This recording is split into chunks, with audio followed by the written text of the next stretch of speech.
Oke, mari kita bedah ini. Coba deh Anda lihat sekeliling sebentar. Ya, lihat meja kerja tempat Anda bersandar saat ini, atau mungkin rak buku estetik di sudut ruangan Anda. Atau lemari dapur tempat Anda menyimpan makanan sehari-hari. Tepat sekali. Nah, pernah nggak Anda sadar kalau perabotan itu mungkin secara diam-diam melepaskan gas beracun ke udara yang Anda hirup setiap hari? Kedengarannya memang agak seperti naskah film thriller murahan ya. Iya, dramatis banget kan? Tapi sayangnya ini adalah realitas dingin dari industri furnitur modern. Maksud saya, sebagian besar furnitur di sekitar kita itu kan tidak terbuat dari bongkahan kayu solid yang ditebang utuh dari hutan. Betul, mayoritas terbuat dari fiberboard atau papan serat. Iya, papan serat. Yang pada dasarnya itu cuma jutaan serbuk kayu dan serpihan sisa yang dipadatkan. Tapi pertanyaannya, apa yang sebenarnya mengunci jutaan serbuk kayu itu supaya nggak hancur jadi debu di lantai Anda? Jawabannya sederhana, tapi krusial. Lem. Benar. Dan lem itulah yang akan jadi fokus utama dalam sesi eksplorasi kita hari ini. Dan jika kita tarik mundur sedikit untuk melihat skala besarnya, lem ini tuh ibarat pahlawan tanpa tanda jasa, sekaligus ancaman diam-diam di dalam ruang hidup kita. Setuju.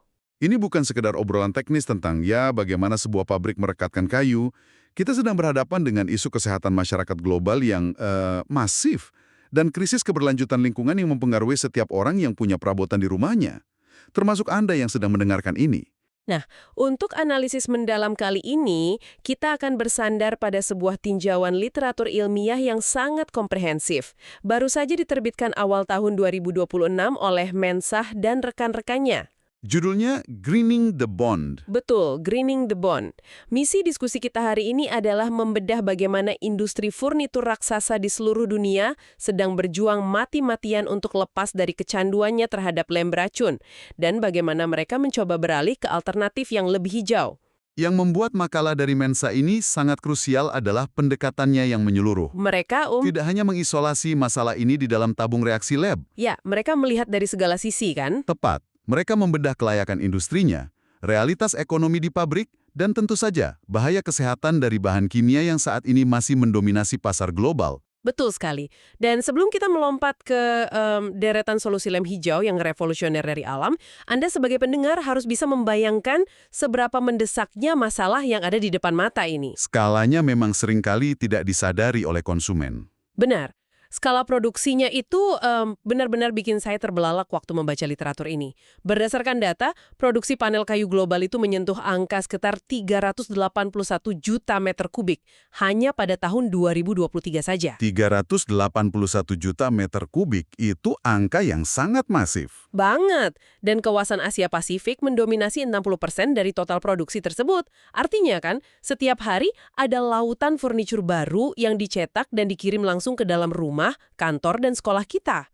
Nah, untuk bisa memproduksi lautan furniture dengan kecepatan se-ekstrim itu, industri manufaktur butuh bahan perekat yang memenuhi 3 syarat mutlak. Apa saja itu? Harus sangat murah, sangat kuat, dan ini yang paling penting, sangat cepat kering. Waktu adalah uang di pabrik ya. Tepat sekali. Itulah mengapa sampai detik ini, industri masih sangat bergantung pada perekat sintetis bernama urea formaldehid. Atau yang di industri sering disingkat lem UF kan? Betul, lem UF. Di lantai pabrik, bayangkan mesin pres raksasa yang suhunya mencapai 120 hingga 150 derajat Celcius. Wah, panas banget itu. Sangat panas. Dan lem UF ini mampu bereaksi dan mengeras di bawah suhu tersebut hanya dalam hitungan detik. Hitungan detik, wow. Iya, keterlambatan 5 detik saja dalam proses pengeringan lem, itu bisa berarti kerugian jutaan dolar bagi pabrik dalam hitungan tahunan. Efisiensi ekonomi yang luar biasa. Tapi ya, dibayar mahal dengan kesehatan kita. Ini bagian yang bikin saya merinding saat membaca sumber materi kita. Senyawa formaldehida di dalam lem UF itu kan bukan bahan kimia sembarangan. Sama sekali bukan. Badan Internasional untuk Penelitian Kanker secara resmi mengklasifikasinya sebagai karsinogen golongan 1 bagi manusia. Karsinogen golongan 1 itu klasifikasi tertinggi, yang berarti terbukti secara sah memicu kanker. Terbukti, bukan cuma dugaan lagi. Dan bagaimana persisnya ini terjadi? Data di studi ini menyebutkan bahwa pekerja pabrik yang terus-menerus terpapar bahan ini selama 40 tahun, bahkan pada batas standar ventilasi yang diizinkan loh. Iya, padahal sudah sesuai standar ya. Betul, mereka tetap punya risiko 2/1000 untuk terkena kanker serius, kayak kanker hidung, sinus, sampai leukemia. Formaldehida ini tuh secara perlahan merusak DNA di dalam sel-sel saluran pernapasan mereka. Itu realitas yang sangat kelam bagi para pekerja pabrik. Namun ancamannya tidak berhenti ketika meja atau lemari itu keluar dari pintu pabrik. Nah, ini dia yang menyangkut langsung ke Anda yang mendengarkan ini. Betul. Setelah furniture itu dirakit dan Anda letakkan di ruang tamu Anda, lem UV yang terperangkap di dalam panel tersebut tidak diam saja. Dia tidak sepenuhnya mati atau mengeras sempurna kan? Tepat. Ia terus mengalami degradasi secara perlahan dan melepaskan volatile organic compounds atau VOC. Dan makalah ini menyoroti studi yang membuktikan bahwa emisi formaldehida dari panel berlem UV ini masih terus merembes keluar dan merusak kualitas udara di dalam ruangan Anda selama lebih dari 5 tahun. 5 tahun setelah tanggal produksi. 5 tahun. Jadi, coba kita visualisasikan ini ya. Furnitur baru Anda yang berdesain minimalis dan cantik itu sebenarnya beroperasi layaknya pengharum ruangan beracun. Analogi yang menyeramkan, tapi sangat akurat. Kan dia terus memompa gas berbahaya secara tak kasat mata di ruang keluarga Anda selama bertahun-tahun. Dan yang bikin situasi ini makin parah, proses pelepasan racun ini terakselerasi waktu suhu memanas. Iya, panas adalah musuh utamanya. Jadi, di siang hari yang terik saat Anda menutup rapat jendela dan menyalakan AC, konsentrasi gas karsinogenik yang terperangkap di dalam ruangan itu meningkat tajam. Dan Anda menghirupnya tanpa sadar. Jadi, apa arti dari semua ini? Saya sempat mikir keras soal ini. Jika data sains sudah terang-terangan membuktikan bahan ini mematikan, emisi racunnya terakselerasi oleh panas, kenapa industri belum juga menghentikannya? Kenapa barang ini masih legal beredar di pasaran? Yang sangat menarik di sini adalah bagaimana mekanisme pasar itu seringkali buta terhadap apa yang kita sebut sebagai eksternalitas lingkungan. Maksudnya kerugian yang ditanggung pihak luar gitu ya? Betul. Lem UV ini secara kimiawi sangat stabil ketika digunakan dalam kondisi ruangan standar. Dan biaya produksinya nyaris tak ada tandingannya. Murah sekali. Jadi bagi pabrik margin keuntungannya sangat jelas terukur ya? Tepat. Masalahnya, biaya kesehatan masyarakat atau kerusakan lingkungan akibat emisi tersebut, nah itulah eksternalitasnya, itu tidak pernah dimasukkan ke dalam harga jual meja yang Anda beli. Oh iya, produsen kan nggak bayar biaya rumah sakit konsumennya. Benar sekali. Terlebih lagi, lem UV ini menjadi bencana ekologis yang nyata saat furnitur Anda akhirnya rusak dan berakhir di tempat pembuangan akhir. Saat kayunya mulai membusuk. Ya, saat panel itu membusuk atau dibakar, ikatan kimianya pecah, dan ia melepaskan gas nitrogen oksida serta lindi beracun yang meresap turun mencemari air tanah. Aduh. Jadi industri itu sebenarnya terjebak.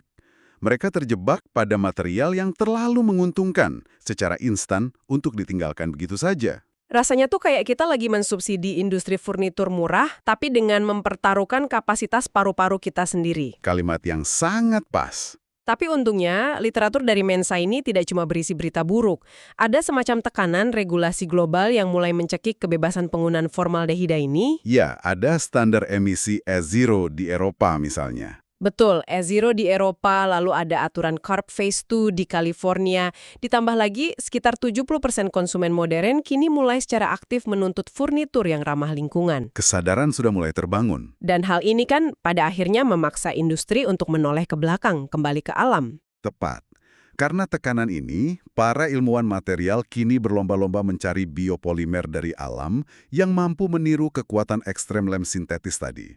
Tapi tanpa meninggalkan jejak beracun. Dan jujur saja, pas saya baca bahan baku yang mereka teliti itu, kedengerannya kayak daftar belanjaan di pasar tradisional. Benar, bahan-bahannya sangat familiar. Ya, membaca daftar ini bikin saya merasa lagi di dapur bukan di laboratorium kimia.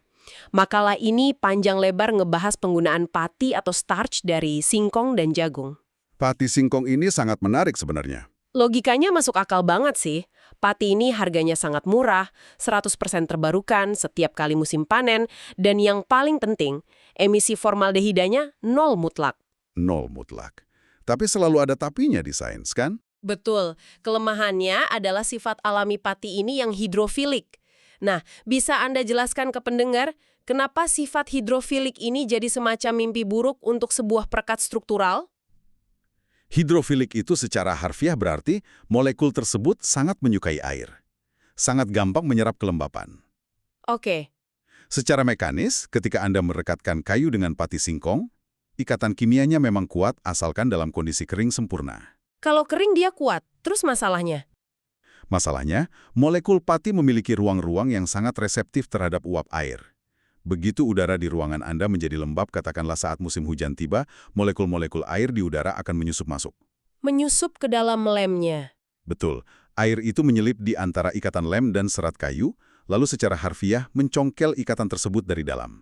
Lem pati ini akan menyerap air, membengkak, dan akhirnya kehilangan seluruh integritas strukturalnya. Wow, jadi membangun rak buku dengan lem pati singkong itu ibarat membangun benteng pertahanan dari bubur gandum ya? Iya, Sangat megah dan kokoh saat dipanggang matahari siang, tapi begitu badai hujan datang, semuanya langsung meleleh berantakan di lantai. analogi yang sangat akurat. Alam memang tidak pernah merancang zat pati untuk menahan beban statis, umpama sebuah lemari kayu jati yang berat di tengah ruangan yang lembab. Jadi singkong harus dicoret dari daftar utama, setidaknya untuk sekarang. Lalu apa gantinya? Oleh karena itu, para peneliti beralih mencoba memanipulasi protein kedelai. Dari seluruh bahan nabati yang ada, kedelai ini adalah yang paling masif diteliti. Ah, kedelai. Tapi kedelai juga kan hancur kena air. Betul, tapi untuk mengatasi masalah kelembaban itu, para ilmuwan menggunakan sebuah teknik kimia yang disebut cross-linking atau modifikasi silang. Nah, bisa Anda gambarkan sedikit bagaimana tepatnya cross-linking ini bekerja pada protein kedelai? Begini, coba bayangkan protein kedelai mentah itu seperti sebuah jaring nelayan yang rajutannya masih sangat longgar. Oke, jaring longgar? Nah, jika ditarik sedikit saja, jaring itu melar dan berubah bentuk. Air gampang tembus. Nah, proses cross-linking ini berarti kita menambahkan senyawa kimia alami lain yang berfungsi mengikat tali-tali jaring tersebut dengan membuat simpul-simpul tambahan yang sangat rapat. Ah, jadi ikatannya diperkuat? Tepat. Hasilnya, jaring yang tadinya longgar berubah menjadi struktur 3 dimensi yang sangat kaku dan dia menahan air agar tidak bisa menyusup masuk.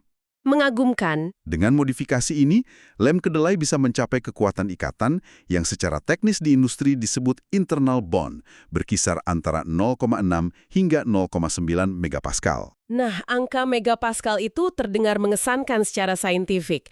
Tapi untuk memberi Anda gambaran yang lebih nyata, kekuatan 0,6 hingga 0,9 megapascal itu berarti lem kedelai ini mampu menahan tekanan setara dengan menggantung beban seberat 6 hingga 9 kilogram. Betul, 6-9 kilo.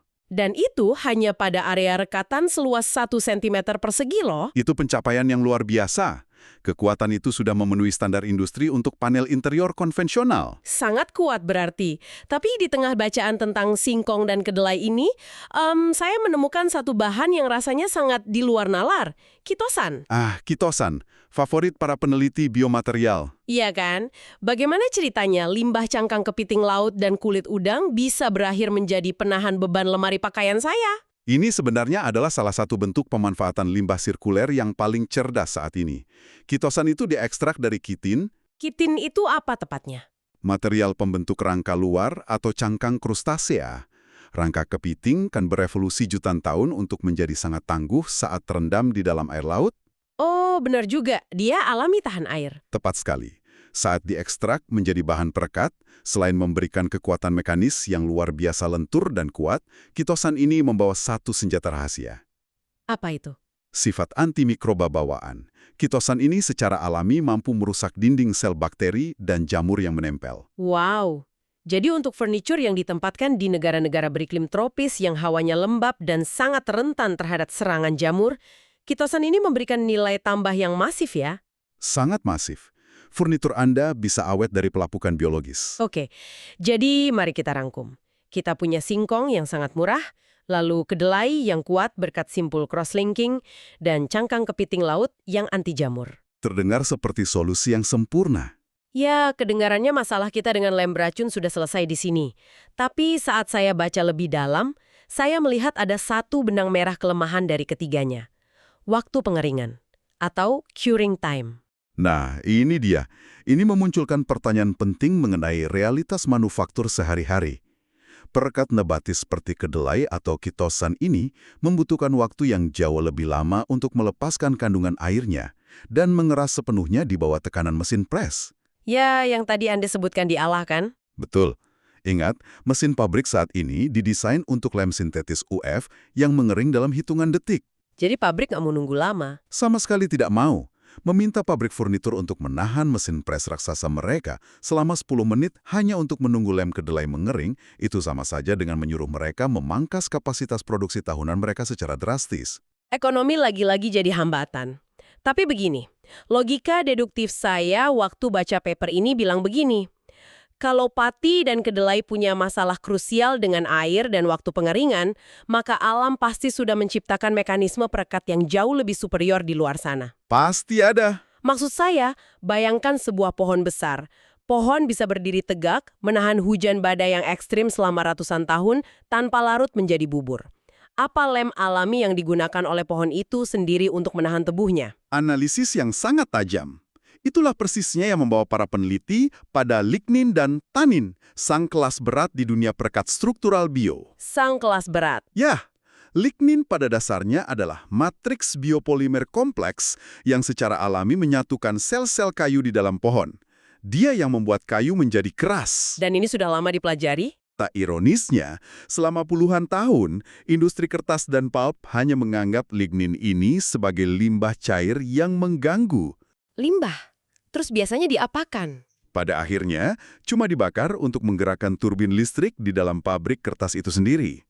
Tapi sekarang, dengan teknologi yang lebih maju, struktur molekul lignin yang sangat padat membuatnya mampu menggantikan hingga 50% porsi bahan kimia fosil dalam pembuatan lem komersial. 50%. Itu lompatan yang besar. Sangat besar. Dan lalu ada tanin. Ah, tanin. Ini senyawa kimia yang diekstrak dari kulit pohon kan? Seperti pohon mimosa. Betul sekali. Data dari literatur Mensa ini menunjukkan sebuah reaksi kimia yang menurut saya sangat elegan. Ketika tanin dari kulit pohon ini dicampur dengan asam sitrat. Dan ya, buat Anda yang bertanya-tanya, ini adalah senyawa persis sama yang membuat jeruk lemon terasa asam. Iya, sesederhana asam sitrat. Ketika dicampur, keduanya menciptakan perekat dengan kekuatan yang bahkan bisa menyamai lem kelas industri berat seperti fenol formaldehida. Tapi dengan satu keunggulan absolut, emisi racunnya sama sekali tidak ada. Pertanyaan saya, bagaimana campuran dua bahan sederhana ini bisa jadi sekuat itu? Proses pencampuran antara tanin dan asam sitrat ini menciptakan sebuah reaksi kuat yang dikenal sebagai esterifikasi. Esterifikasi, bagaimana cara mudah membayangkannya? Untuk memvisualisasikannya, coba Anda bayangkan molekul-molekul tanin itu seperti tumpukan batu bata yang sangat kokoh tapi belum saling menempel, hanya ditumpuk saja. Oke, batu bata lepas. Nah, asam sitrat di sini bertindak sebagai semen ajaibnya. Ketika dipanaskan di dalam mesin pres, asam sitrat mengunci batu-batu tanin tersebut menjadi sebuah dinding jaringan kovalen yang benar-benar rapat. Saking rapatnya, molekul air tidak bisa menembusnya sama sekali. Oh wow, jadi dia menutupi semua celah yang ada. Tepat. Ini adalah terobosan fundamental karena kita menyingkirkan reagen pembentuk racun sepenuhnya. Ditambah lagi, para ilmuwan kini mulai menyuntikkan selulosa nano atau CNF. Ya, saya baca bagian itu. Sekitar 1-5% saja kan campurannya? Benar, sangat sedikit. Selulosa nano itu fungsinya seperti semacam rangka besi beton di dalam dinding bata tadi, bukan? Analogi yang tepat sekali. Serat berukuran super kecil ini menyebar merata di dalam cairan lem dan bertindak sebagai tulang punggung mikroskopis. Ia menyerap tekanan mekanis, membuat papan serat menjadi sangat kaku dan stabil secara dimensi, tidak mudah melengkung. Luar biasa. Tapi disinilah bagian yang sangat menarik dari makalah ini. Dan sejujurnya, ini agak membuat saya skeptis waktu membacanya. Oh ya? Bagian mana itu? Makalah ini menghabiskan banyak sekali halaman untuk membahas sesuatu yang disebut dengan lem hibrida. Lem hibrida. Ya, pada dasarnya lem hibrida ini mencampurkan bahan nabati yang kita bahas panjang lebar tadi dengan resin sintetis yang masih berbasis minyak bumi, seperti isosianat, polimer emulsi, atau poliuretan. Dan anehnya, makalah mencatat bahwa kategori lem hibrida ini adalah yang pertumbuhannya paling pesat di pasar saat ini. Itu fakta di lapangannya? Tunggu dulu, apakah ini bukan sekedar greenwashing, pencitraan hijau palsu? Maksud saya ini seperti pabrik cuma mencari jalan pintas yang gampang? Kenapa Anda berpikir begitu? Ya kan kalau masih ada bahan kimia fosil atau buatan di dalamnya, kita kan belum benar-benar menyelesaikan akar masalah karsinogennya. Kenapa kita tidak bersikeras mendesak industri untuk menggunakan yang 100% alami saja? Saya sangat memahami skeptisisme tersebut. Dan banyak aktivis lingkungan yang setuju dengan Anda. Jika kita melihatnya secara hitam putih, itu memang bukan solusi yang sempurna. Tentu saja bukan. Namun, jika kita hubungkan ini dengan realitas transisi industri berskala global yang melibatkan miliaran dolar dan ribuan tenaga kerja, purisme seringkali menjadi musuh utama dari kemajuan. Purisme menjadi musuh kemajuan, tolong jelaskan lebih jauh. Lem hibrida ini adalah jembatan transisi yang sangat esensial. Industri manufaktur tidak bisa meruntuhkan seluruh rantai pasokan bahan kimia mereka dalam semalam. Mereka tidak bisa langsung menggunakan bahan 100% alami tanpa resiko mengorbankan durabilitas furniture secara ekstrim. Tapi bukankah itu memberi celah yang besar bagi produsen furniture untuk sekedar menempelkan stiker eco-friendly besar-besaran di kardus produk mereka? Itu risiko yang ada ya. Mereka menaikkan harga jualnya, padahal diam-diam di baliknya mereka masih mencampurkan bahan turunan minyak bumi. Ini terdengar seperti manipulasi persepsi konsumen, kan? Itu adalah risiko nyata yang memang harus diawasi ketat oleh badan sertifikasi independen. Namun mari kita lihat alternatif terburuknya jika kita memaksakan kehendak sekarang. Apa skenario terburuknya? Jika kita memaksa industri menggunakan lem 100% alami yang teknologinya saat ini belum 100% stabil, panel furnitur tersebut mungkin menjadi rapuh, melengkung karena kelembaban udara, dan rusak total hanya dalam waktu 6 bulan. Rusak dan tidak bisa dipakai lagi. Betul. Lalu apa akibatnya? Jutaan ton furnitur cacat itu akan langsung berakhir di tempat pembuangan akhir, lalu membusuk massal, menghasilkan emisi gas metana besar-besaran yang justru memicu krisis iklim baru yang lebih parah. Oh, saya tidak berpikir sampai ke sana. Menurunkan jejak karbon bahan pengikat sebesar 30 hingga 60% menggunakan sistem hibrida, hari ini itu jauh lebih masuk akal dan berkelanjutan.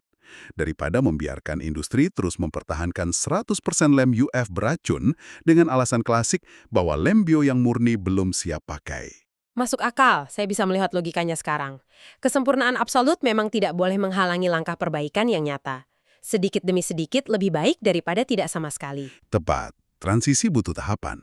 Yang mana membawa kita ke hambatan krusial berikutnya yang dibahas Mensah di bagian akhir. Jika teknologi fondasinya baik itu kedelai hasil cross-linking, tanin yang diesterifikasi, maupun sistem hibrida yang barusan kita perdebatkan secara saintifik, sudah ada, lalu apa yang menghambatnya? Kenapa belum diproduksi massal? Ya, mengapa meja kerja baru yang saya beli bulan lalu ini sepertinya belum 100% menggunakan teknologi lem hijau ini?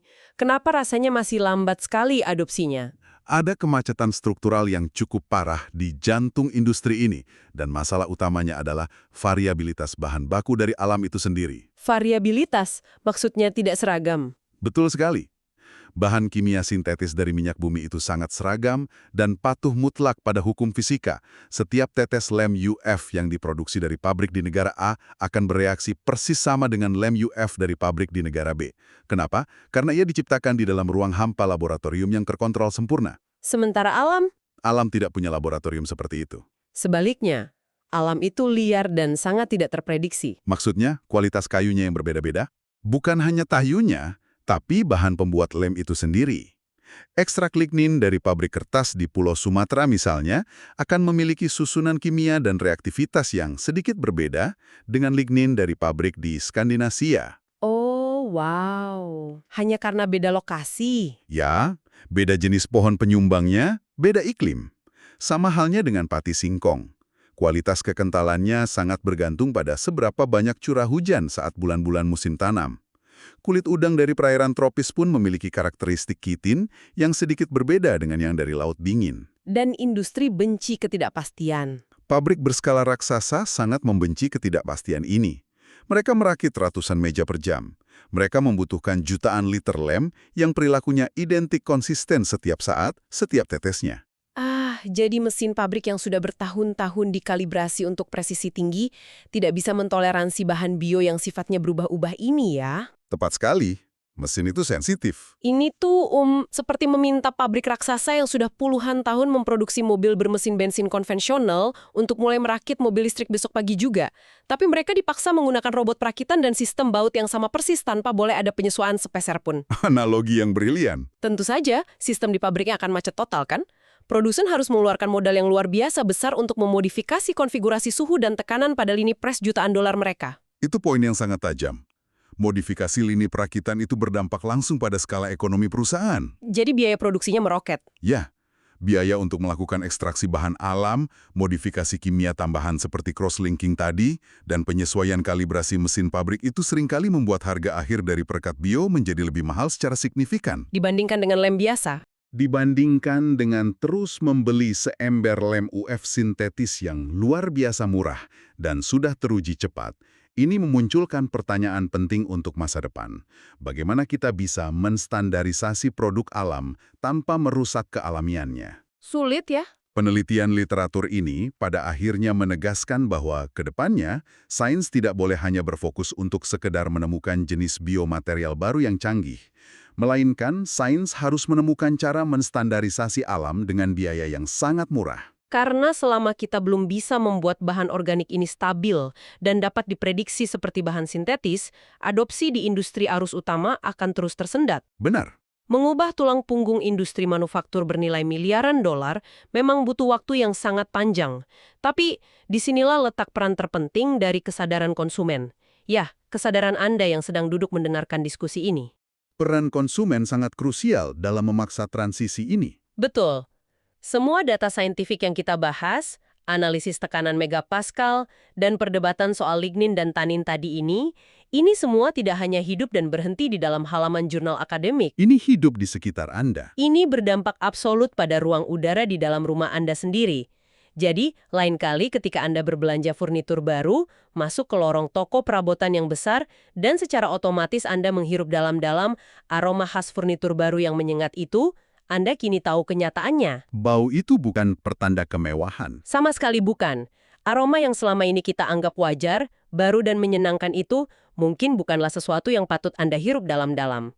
Itu adalah jejak gas formaldehida yang sedang berbaur bebas dengan udara di paru-paru Anda. Dan pengetahuan baru mengenai emisi yang tak kasat mata ini seharusnya secara radikal mengubah cara Anda mengambil keputusan sebagai seorang konsumen yang cerdas. Tentu saja. Mulai sekarang, setiap kali melihat lemari cantik atau meja kopi, baliklah panel furnitur tersebut. Baca spesifikasinya dan cari label emisi di sana. Ya, jangan ragu untuk bertanya pada penjualnya. Periksa apakah produk itu memiliki sertifikasi E0, Super E0, atau stempel sertifikasi ramah lingkungan yang valid. Ya, Anda mungkin pada akhirnya harus merogoh kocek sedikit lebih dalam di meja kasir, tapi mari kita berpikir logis sejenak. Ada harga untuk sebuah kesehatan. Benar, selisih harga yang Anda bayar tersebut sebenarnya bukanlah biaya tambahan untuk sebuah furnitur, melainkan itu adalah premi asuransi langsung yang Anda bayar untuk menjamin kualitas udara bersih yang akan dihirup oleh Anda dan keluarga Anda di ruang keluarga selama 5 tahun ke depan. Investasi jangka panjang. Pengetahuan mendalam yang Anda dapatkan hari ini adalah senjata utama Anda untuk menuntut pasar agar segera menghentikan penggunaan racun di rumah kita. Sangat setuju. Dan di balik semua dorongan ekonomi, regulasi, dan urgensi kesehatan masyarakat ini, literatur dari Mensa DKK ini sebenarnya menyimpan satu pemikiran filosofis yang sejujurnya sangat menantang untuk kita renungkan bersama. Oh ya? Apa pemikiran akhirnya? Pikirkan ini baik-baik.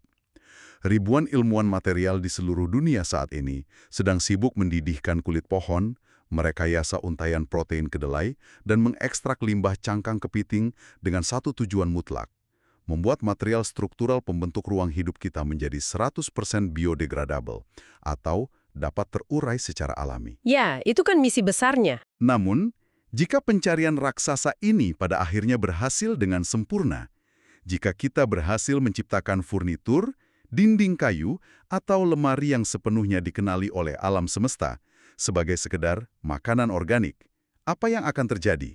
Tunggu, maksudnya dimakan oleh alam? Betul. Saat kita meletakkan furnitur itu di lingkungan yang sedikit lembab saja, material tersebut pada akhirnya akan mulai membusuk. Ia terurai secara alami, persis seperti sebuah apel matang yang Anda tinggalkan di atas meja dapur. Wow, Pertanyaannya adalah, apakah dalam ambisi absolut kita untuk membersihkan dan menghilangkan racun serta bahan kimia pelindung dari dalam furnitur kita akhirnya harus rela mengorbankan keabadian dari benda-benda yang selama ini kita bangun dengan susah payah? wow, itu benar-benar pemikiran yang sangat mendalam dan mengganggu secara bersamaan. Kita menukar keabadian dengan kesehatan? Iya, selama ini kita telah terbiasa hidup dengan semacam ilusi. Ilusi bahwa perabotan kayu buatan manusia yang kokoh ini akan berdiri menantang waktu selamanya. Statis layaknya sebuah bongkahan beton. Tapi alam tidak bekerja seperti itu. Tepat. Kalau kita mengembalikannya murni menjadi bahan alam, alam tidak mengenal kata abadi. Alam pasti akan mencerai-beraikannya dan mendaur ulangnya kembali menjadi tanah lumpur. Siklus kehidupan. Sungguh sebuah paradoks keberlanjutan yang luar biasa untuk direnungkan oleh kita semua.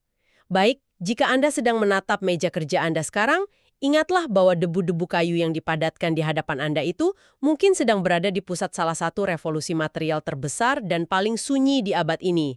Sampai jumpa di sesi eksplorasi mendalam kita berikutnya.